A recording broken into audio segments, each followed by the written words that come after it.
खबरें जो आपको सीधे जोड़ती हैं हमसे, जिनका आपकी जिंदगी पर होता है सीधा असर। खबरों की वही तस्वीर, बिना बदले बिना डरे, जज्बा सच का लिए, सच दिखाते हैं हम। नेशन भारतवर्ष, आपके जरूरत की खबर। नमस्कार, आप देख रहे हैं नेशन भारतवर्ष और मैं हूं आपके साथ मानवी ठाकुर। शुरुआत करते हैं आज की खास खबरों से।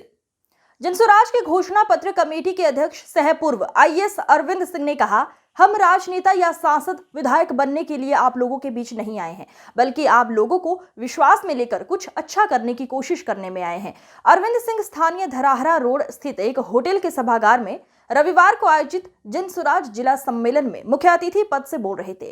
उन्होंने कहा कि आज बिहार की राजनीति में सही सोच के अच्छे लोग आएंगे, तभी बिहार की राजनीति से बाहुबलियों और धन्ना सेठों का वर्षों से दबदबा खत्म होगा और बिहार खुशहाल होंगे। पूर्व आईपीएस आनंद मिश्र ने भोजपुरी भाषा में कहा कि बिहार के गौरव को वापस लाना है। जनसुराज के अभियान में शाहबाद प्रक्षेत्र की अहम भूमिका होगी।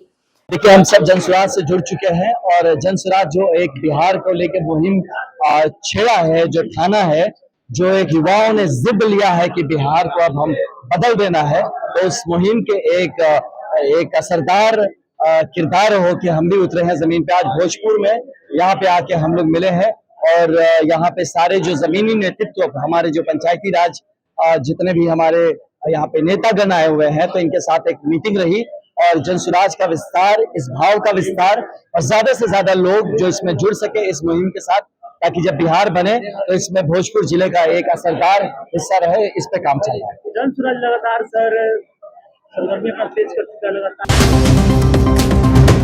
हर घर तिरंगा कार्यक्रम के अंतर्गत भारतीय जनता युवा मोर्चा के जिलाध्यक्ष विशुद्ध विभू जैन के नेतृत्व में तिरंगा यात्रा निकाला गया। ये तिरंगा यात्रा कोई लेवर दक्षिणी होते हुए आरा स्टेशन से होकर वीर स्मारक स्थल पर समापन हुआ। इस कार्यक्रम में विभिन्न विधानसभा विभिन्न लोगों ने तिरंगा झंडा दिखाकर कार्यक्रम का शुभारंभ किया। तिरंगा यात्रा का शुभारंभ स्वतंत्रता सेनानी चंद्रमणि सिंह के परिवारजनों के द्वारा किया गया। जिला अध्यक्ष विशुद्ध विभू जैन ने बताया कि देश के यशस्वी प्रधानमंत्री नरेंद्र मोदी के आह्वान पर हर घर तिरंगा यात्रा कार्यक्रम के मद्देनजर आरा में भाजपा कार्यकर्ताओं ने उत्साह के साथ हाथ में तिरंगा लिए आरा का भ्रमण किया। तिरंगा यात्रा में रास्ते भाजपा कार्यकर्ता द्वारा भारत माता की जय, वंदे मातरम के जय घोष के साथ गुंजायमान कर दिया। भारतीय जनता पार्टी द्वारा प्रतिवर्ष तिरंगा यात्रा निकाला जा रहा है, जो 9 से 15 अगस्त तक चल रहा है कार्यक्रम। जो आज तिरंगा यात्रा निकाला गया है, हर घर तिरंगा था, जो आरा के कोइलवर उत्तरी से लेकर दक्षिणी होते हुए चांदी होते हुए जो 30 किलोमीटर 3 विधानसभा पूरा करते हुए शहीद वीर स्मारक पर अभी समापन हुआ। इसका हम लोग वीर स्मारक पर पुष्पांजलि अर्पित किए हैं और शहीद भगत सिंह को पुष्पांजलि अर्पित किए हैं और लगातार शहीदों पे हम लोग पुष्पांजलि अर्पित करते रहेंगे। और सैकड़ों की संख्या में नौजवानों ने दिखा दिया कि तिरंगा ही उनका शान बान शान है और वो तिरंगा ही रहेगा। दिखा दिया कि तिरंगा क्या महत्व है। आज नौजवान पानी इतना बरसते हुए भी, इतने खराब मौसम में भी नौजवानों ने अपनी ताकत दिखा दिया कि तिरंगा के लिए हम अपने जान हथेली पर लगा के देश के हित के लिए आगे बढ़ सकते हैं। तिरंगा के अलावा हमारा कुछ नहीं। पूरा नाम बताइए। विभू कुमार जैन, युवा मोर्चा जिलाध्यक्ष। नालंदा जिले में नेत्र रोगियों की बढ़ती संख्या को देखते हुए एक अभिनव पहल की शुरुआत की गई है। रविवार को नालंदा नेत्रालय के संस्थापक डॉक्टर अरविंद कुमार सिन्हा ने एक मोबाइल आई केयर वाहन को जिलेवासियों के लिए समर्पित किया। ये वाहन दूर दराज के क्षेत्रों में जाकर नेत्र रोगियों की जांच और उपचार करेगा, जिससे ग्रामीण क्षेत्रों में स्वास्थ्य सेवाओं की पहुंच बढ़ेगी। नालंदा सांसद कौशलेंद्र कुमार, डॉक्टर श्याम नारायण प्रसाद, डॉक्टर अवधेश प्रसाद ने हरी झंडी दिखाकर वाहन को रवाना किया। इस अवसर पर सांसद कौशलेंद्र कुमार ने कहा कि ये एक बड़े संकल्प का परिणाम है। डॉक्टर अरविंद कुमार सिन्हा के इस नेक कदम की जितनी प्रशंसा की जाए कम है। डॉक्टर श्याम नारायण प्रसाद ने इस सेवा को दूरदराज क्षेत्रों के लिए वरदान बताया। उन्होंने कहा कि ये मोबाइल आई केयर वाहन सेवा उन लोगों तक पहुंचेगी जिन्हें अब तक उचित नेत्र देखभाल नहीं मिल पाई है।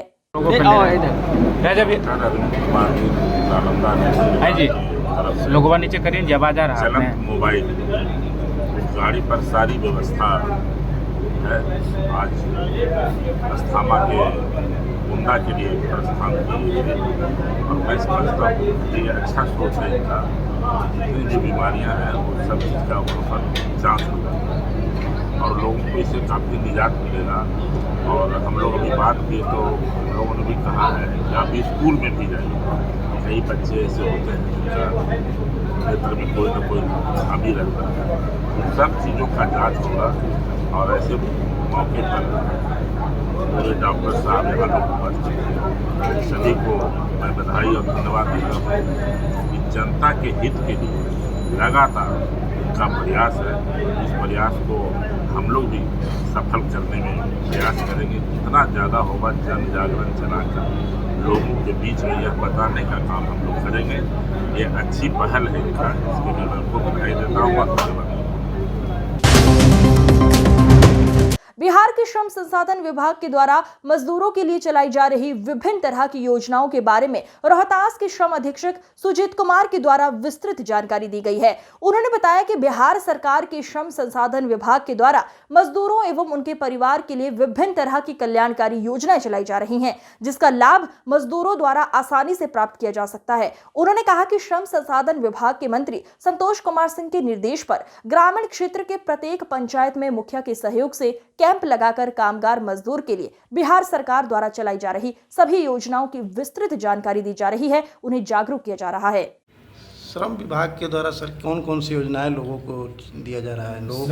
श्रम विभाग के द्वारा, श्रम संसाधन विभाग बिहार सरकार के द्वारा मजदूरों के लाभ के लिए बहुत सारी योजनाएं चला रही है, जिसमें सर्वप्रथम तो सबसे महत्वपूर्ण एक योजना है बिहार शताब्दी संगठित कामगार एवं शिल्पकार सुरक्षा योजना। इसमें बिहार के अंदर यदि मृत्यु हो जाती है तो स्वाभाविक मृत्यु के केस में 50,000 तथा दुर्घटना मृत्यु के केस में 2 लाख की मतलब सहायता राशि दी जाती है। इसके अलावा अपंगता के केस में भी यदि काम करते हुए अपंगता होती है तो उस केस में भी लाभ दी जाती है। इसमें श्रमिकों के बच्चों को यदि अन्य विभाग से छात्रवृत्ति योजना का लाभ नहीं मिला है तो छात्रवृत्ति योजना का भी लाभ मिलती है। हाई स्कूल में 2,500 रुपये दी जाती है, ITI करने में 5,000 रुपये की छात्रवृत्ति राशि दी जाती है और पॉलिटेक्निक में 10,000 की दी जाती है। यह योजना तब लागू होती है जब उन्हें अन्य विभाग से मतलब छात्रवृत्ति की लाभ नहीं मिली हो। तो इस तरह से इसके अलावा सामान्य भाषा में पॉपुलर है कि लेबर कार्ड बनाना, ठीक है। तो वो जैसे सामान्य भाषा में BOCW, हम लोग BOCW वोट करते हैं। वोट के तहत जो बहुत सारे मतलब जो निर्माण श्रमिक हैं उनके लिए योजना चलाई जाती है। तो निर्माण श्रमिक के तहत जो योजना चलाई जाती है उसके तहत पहले उनको निबंधन करवाना होता है BOCW बोर्ड के साइट पर। वो बिल्कुल एकदम ट्रांसपेरेंट है, कोई भी आदमी स्वयं के मोबाइल से भी अपना रजिस्ट्रेशन कर सकता है। इसके अलावा पास के CSC में भी जाके जो अनभिज्ञ हैं वो पास के CSC में भी जाके करवा सकते हैं।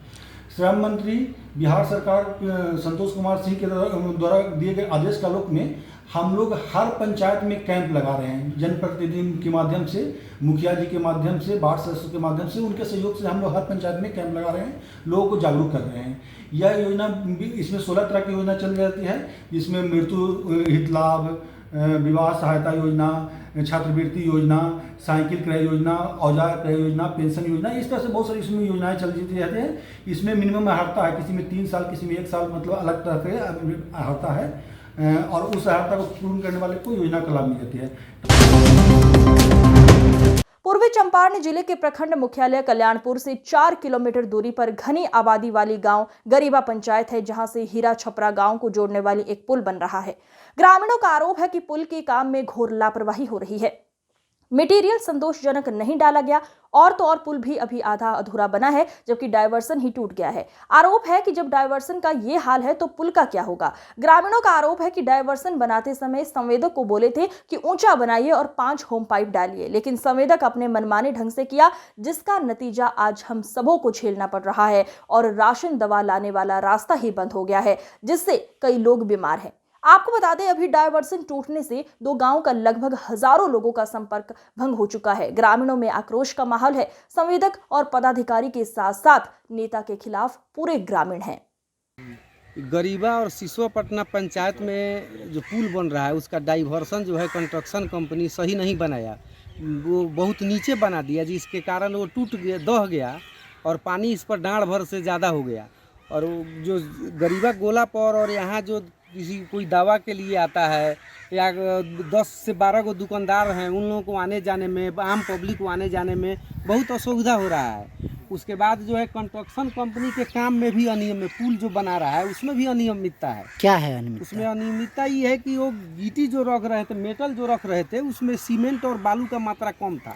अच्छा। वो ज़्यादा ढीला था माल और दह करके आर पर जो है लेयर बना लेता था और बीच में सिर्फ मेटल ही दिखाई देता था, जिसका पूर्व में भी हम फोटो खींच करके और सोशल मीडिया पर डाले थे। अच्छा, हाँ, इसको लेकर के वरीय पदाधिकारी किसी को आवेदन आप लोग दिए हैं कि नहीं? नहीं, वरीय पदाधिकारी को तो आवेदन नहीं दिया गया है, लेकिन जो उसको सोशल मीडिया पर डाला गया है और जो मैंने हम लोग अपने से खींच कर डाले हैं। अच्छा, हाँ, उन लोगों के पास वीडियो के पास भी भेजे। क्या नाम है आपका? विकर्मा सिंह।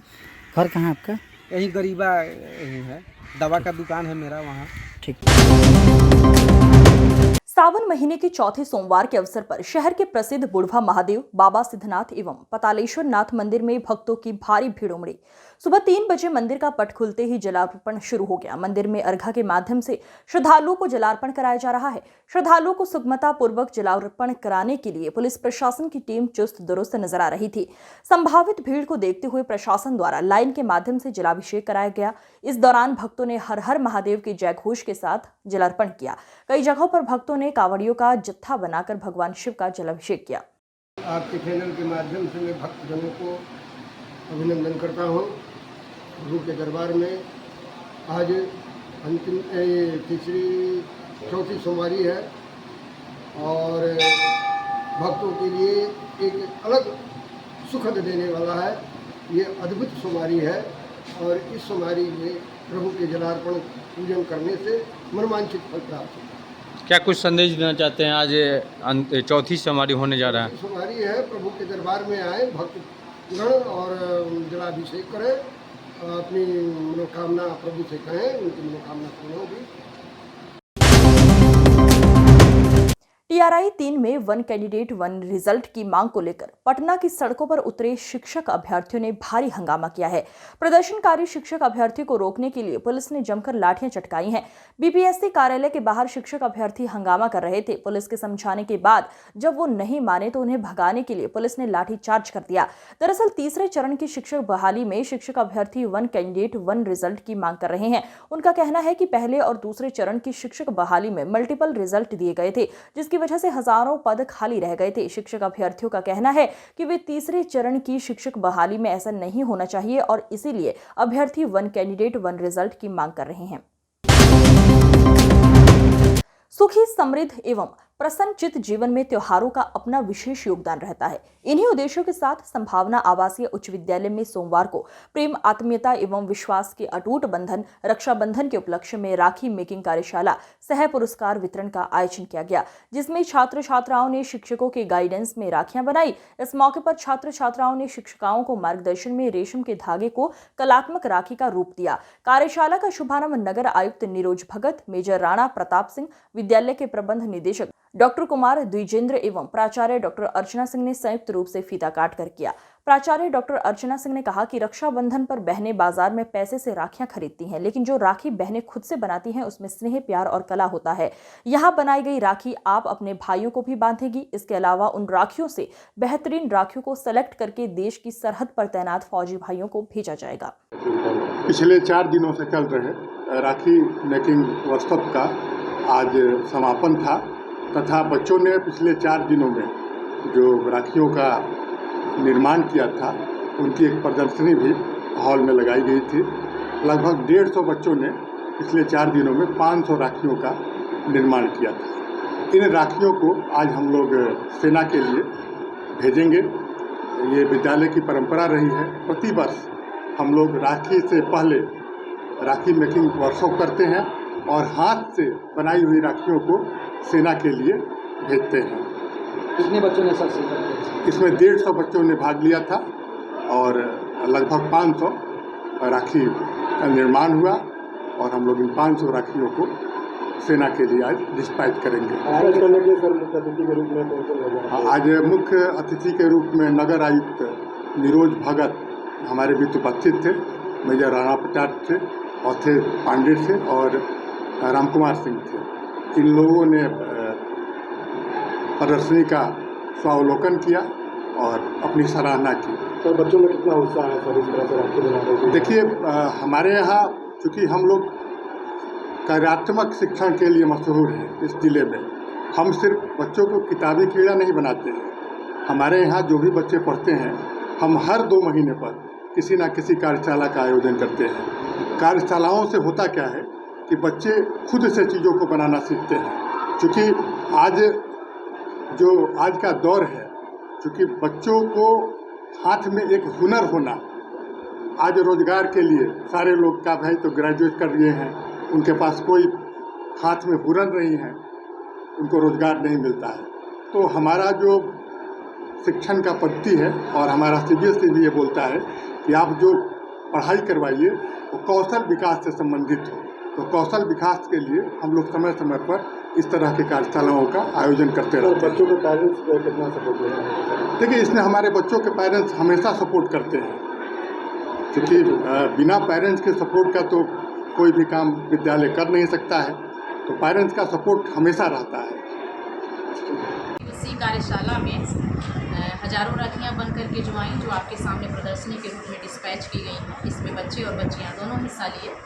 और इस राखी की सबसे अच्छी बात यह है कि ये जो वर्कशॉप है हम लोग अपने सैनिकों को समर्पित करते हैं, क्योंकि इसमें जो बनाई हुई राखियां हैं बच्चे सैनिक भाइयों के लिए देते हैं और हम लोग सीमाओं पर भेजते हैं।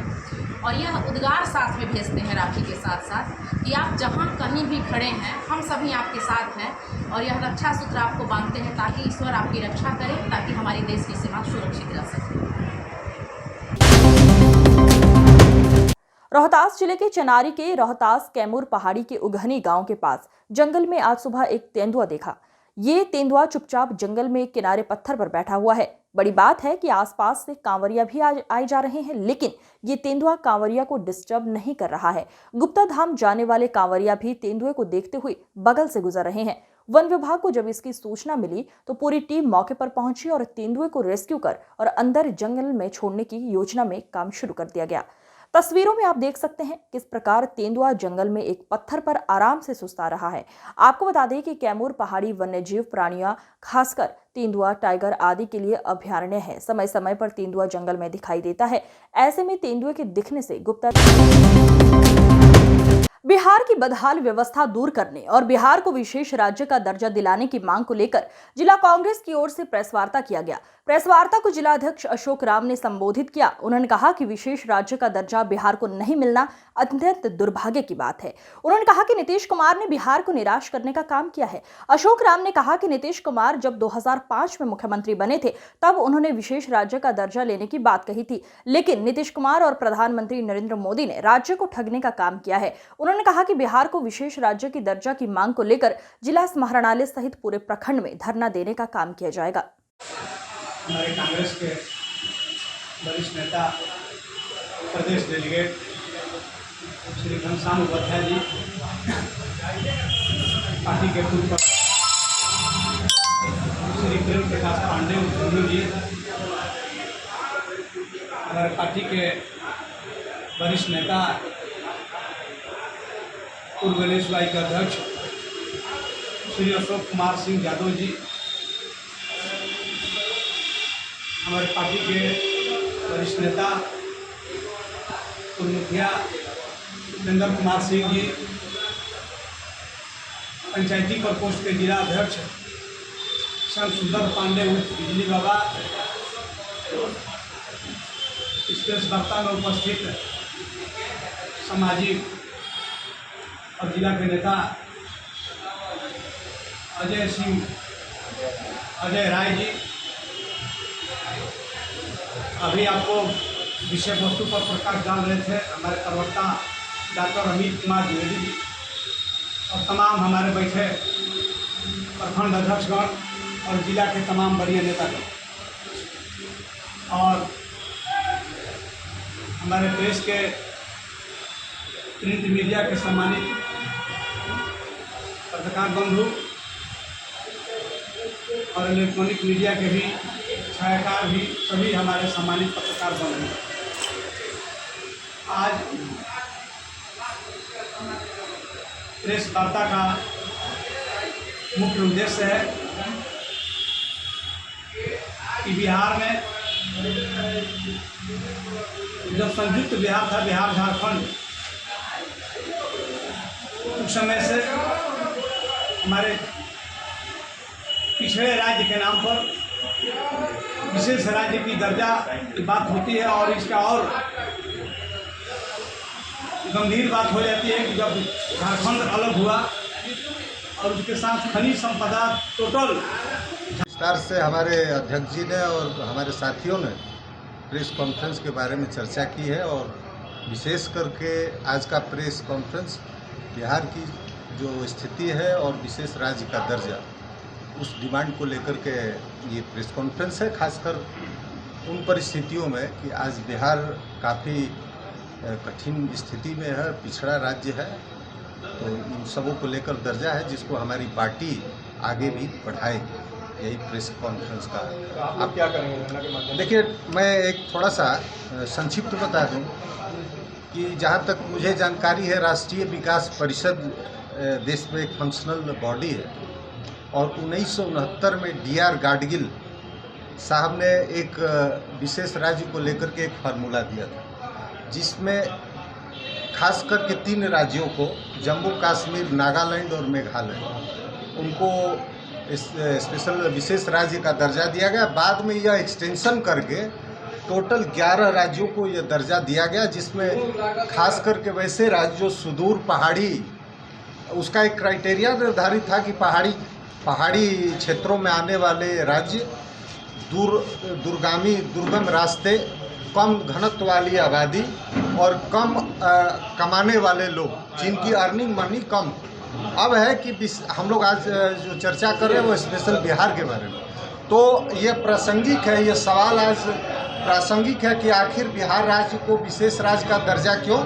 हमारे ये पार्टी का हमेशा से स्टैंड रहा है कि जब झारखंड अलग हुआ माननीय प्रधानमंत्री अटल बिहारी वाजपेयी जी के रिजम में, तो ये मांग उठी थी उस समय कि अगर झारखंड अलग किया गया है तो बिहार को विशेष राज्य का दर्जा मिलना चाहिए। और तब से आज तक हम लोग कंटिन्यू, सारे लोग, खास करके वो लोग जो लोग हमारी पार्टी और लाइट माइंडेड दल जो हमारे साथ रहे, सब लोगों ने ये मांग किया है। आज यह मांग और यह जो व्यवस्था है विशेष राज्य की, सारे दलों के ही। आज की खबरों में बस इतना ही। देखते रहिए नेशन भारतवर्ष। नमस्कार।